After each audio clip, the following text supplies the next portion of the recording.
First thing you need to make sure you need to lubricate is, of course, all the rollers in the garage door. Just a little bit of lubrication goes a long way.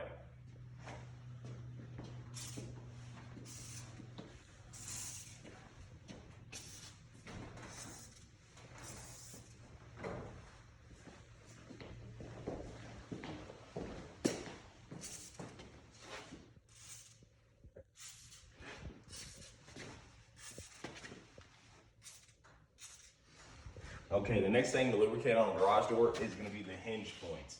Has your door ever sounded like a screen door shutting?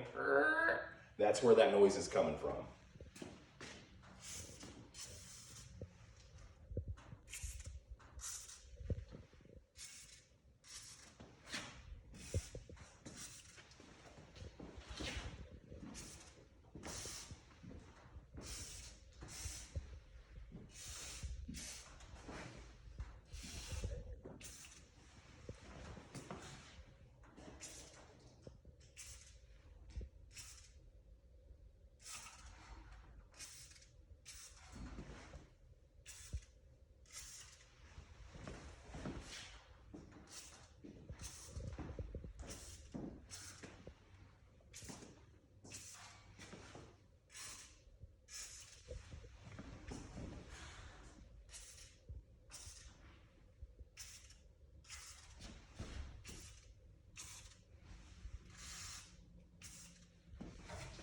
Okay, and the final and probably the most important is going to be your torsion spring up above. You don't need to put a lot of lubrication on it, but just make sure you get it all over the spring.